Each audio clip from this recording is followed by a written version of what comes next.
ദൈവവചനവുമായി നിങ്ങളുടെ മുൻപിൽ നിൽക്കുവാൻ ലഭിച്ച അവസരത്തിനായി ദൈവത്തിന് സ്തോത്രം ചെയ്യുന്നു. ഇങ്ങനെ ഒരു അവസരം നൽകിയ പൊള്ളാച്ചി മിഷന്റെ മിഷണറിയായി പ്രവർത്തിക്കുന്ന റവറൻ ടി അച്ഛനോടുള്ള നന്ദിയും സ്നേഹവും അറിയിക്കുന്നു. നമ്മുടെ ഒരുമിച്ചുള്ള തിരുവചന ധ്യാനത്തിനായി വിശുദ്ധ ലൂക്കോസിന്റെ സുവിശേഷം 10-ാം അധ്യായം 25 മുതൽ 28 വരെയുള്ള വാക്യങ്ങൾ.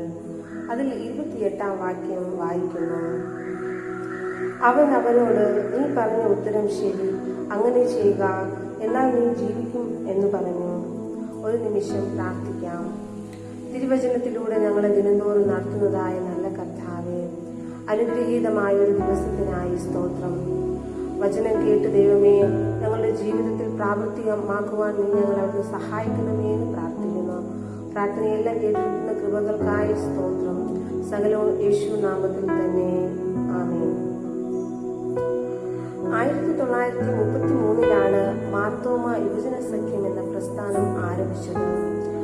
ആരാധന, പഠനം, സാക്ഷ്യം, സേവനം എന്നിവയാണ് സഖ്യത്തിന്റെ ആപ്തവാക്യം. യൗവനം വചനാധിഷ്ഠിത ജീവിതം എന്നാണ് സഭയായി ഒരുമിച്ച് ചിന്തിക്കുന്നത്. നാം ഇന്ന് വായിച്ചു കേട്ടതായ വേദഭാഗത്ത് നിത്യജീവൻ അവകാശിയായി തീരുന്നതിനുള്ള മാർഗം തേടി യേശു കർത്താവിന്റെ മുമ്പിൽ എത്തുന്ന ന്യായശാസ്ത്രിയാണ് ഈ വേദഭാഗത്ത് കാണുന്നത്. ഈ ഭാഗത്തെ ആസ്പദമാക്കി ഒരുമിച്ച് ധ്യാനിക്കാം. ജീവിത വിജയത്തിന് നിദാനമാകുന്ന ദൈവവചന വായന. ജീവിത വിജയത്തിന് നിദാനമാകുന്ന ദൈവവചന വായന. ശക്തിയും ബലവും ഓജസ്സും തേജസ്സും ഒരുപാട് കാര്യങ്ങളെ ക്രിയാത്മകതയോടും വിമർശനങ്ങളോടും കൂടി കാണുന്ന ഒരു കാലമാണ് യൗവനം. എന്നാൽ വാക്യം 25 ന്യായശാസ്ത്രി ചോദിച്ച ചോദ്യം ഒരു നല്ല ചോദ്യമായിരുന്നു. നിത്യജീവനെ അവകാശിയായി തീരുവാൻ എന്തു ചെയ്യണം? വെറും നിസ്സാരമായതിനെയല്ല, ഏറ്റവും മഹത്തരമായതിനെയാണ് അവൻ അന്വേഷിച്ചത്. എന്നാൽ ചോദ്യവുമായി എത്തിയ ന്യായശാസ്ത്രിയോട് യേശു ചോദിച്ചു, ന്യായപ്രമാണത്തിൽ എന്തെഴുതിയിരിക്കുന്നു? നീ എങ്ങനെ വായിക്കുന്നു എന്ന്. കൂടാതെ അവന്റെ ജീവിതത്തിൽ എത്രത്തോളം പ്രാധാന്യമാണ് ദൈവവചന വായനയ്ക്ക് നൽകുന്നത് എന്നുള്ളൊരു കണ്ടെത്തൽ കൂടെയാണ് ഈ ഒരു ചോദ്യം. എന്നാൽ തുടർന്നുള്ള വേദഭാഗത്തിൽ ന്യായശാസ്ത്രി അതിന്റെ ഉത്തരം നൽകുന്നു. കൂടാതെ ശ്രേഷ്ഠ ഗുരുവായ യേശു കർത്താവ് അവനോട്, നീ പറഞ്ഞ ഉത്തരം ശരി, അങ്ങനെ തന്നെ ചെയ്യുക, എന്നാൽ നീ ജീവിക്കും എന്ന് അവനെ ഓർമ്മപ്പെടുത്തുന്നു. വെറും വായനകൾ മാത്രമായി തീരാതെ ജീവിതത്തിലും വാക്കുകളിലും പ്രവൃത്തിയിലും ദൈവവചനം പ്രാവർത്തികമാക്കുവാനുള്ള ആഹ്വാനമാണ് ഇവിടെ യേശു കർത്താവ് നൽകുന്നത്. എന്നാൽ ഇന്നത്തെ യുവതലമുറയുടെ പ്രശ്നം എന്നത് വചനത്തിന്റെ യഥാർത്ഥ സത്യങ്ങളെ അവർ ഗ്രഹിക്കുന്നില്ല എന്നതാണ്.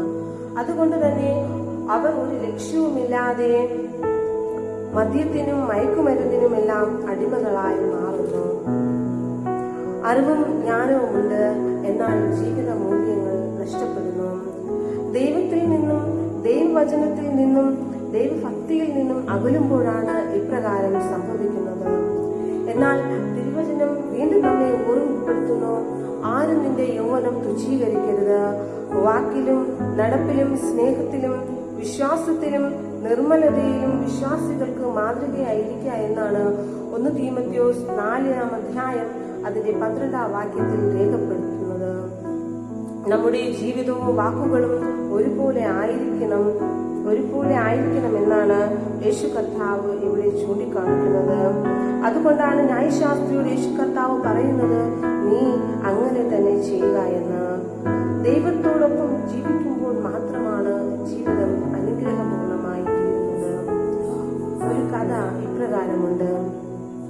കത്തിജ്വലിക്കുന്നതായ ഒരു തീക്കലിന് സമീപമെത്തിയ കരിക്കേട്ട പറഞ്ഞു, എനിക്കും ജ്വലിക്കണം, എനിക്കും തിളങ്ങണം, ഞാൻ എന്തു ചെയ്യും?